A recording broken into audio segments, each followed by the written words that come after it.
পুজো চলাকালীন কি বারবার হাই উঠছে? সাবধান, এটি কিন্তু মোটেও শুভ লক্ষণ নয়। পুজোর সময় বারবার হাই উঠলে বুঝতে হবে যে আপনার মধ্যে নেগেটিভ এনার্জি রয়েছে, আর সেই নেগেটিভ এনার্জি আপনার প্রার্থনা ঈশ্বর পর্যন্ত পৌঁছাতে বাধা সৃষ্টি করেছে। আরাধ্য দেবতার উপাসনা আমরা সবাই করে থাকি। সবাই চাই যে আমাদের প্রার্থনা যেন ঈশ্বরের কাছে পৌঁছে।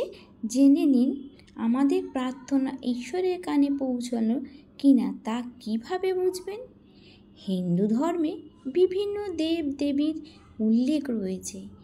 শিব, কৃষ্ণ, গণেশ, দুর্গা, কালী, লক্ষ্মী, সরস্বতী সহ ৩৩ কোটি দেবতার কথা পাওয়া যায় সনাতন ধর্মে।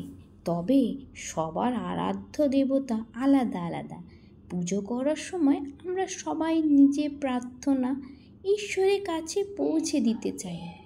তবে সব সময় কি আমাদের প্রার্থনা ঈশ্বরের কানে পৌঁছায়?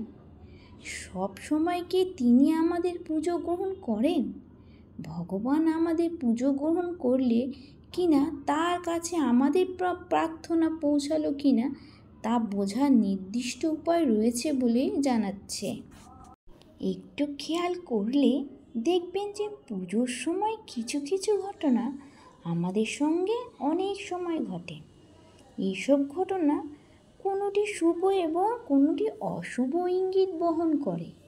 জেনে নিন পুজোর সময় কোন কোন ঘটনা ঘটলে বুঝবেন যে ঈশ্বর আমাদের প্রার্থনা গ্রহণ করছে, এবং কোন কোন ঘটনা ঘটলে বুঝবেন যে আমাদের প্রার্থনা ভগবানের কাছে পৌঁছায়নি। আমাদের আরাধনা সফল হলো কিনা তাই ইঙ্গিতগুলির মধ্যেই বুঝতে পারবেন। পুজো করার সময় যদি আপনার চোখ জলে ভরে ওঠে তাহলে তা শুভ লক্ষণ বলে মনে করা হয়। এর অর্থ আপনার উপাসনা ঈশ্বর গ্রহণ করেছে এবং তার আশীর্বাদে আপনার জীবনে সব দুঃখ কষ্ট শীঘ্রই ঘুচতে চলেছে। পুজোর সময় প্রদীপের শিখা যদি সোজা হয়ে জ্বলতে থাকে তাহলে বুঝবেন যে ঈশ্বর আপনার উপর তুষ্ট এবং আপনার পুজো তিনি গ্রহণ করেছেন।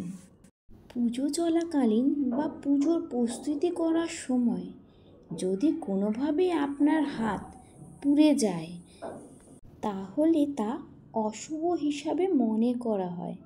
প্রদীপ জ্বালাতে গিয়ে, আরতি করতে গিয়ে, ভোগ রাঁধতে গিয়ে বা অন্য কোনোভাবে পুজোর কাজে হাত পুড়ে গেলে বুঝবেন আপনার কোথাও ভুল হয়েছে।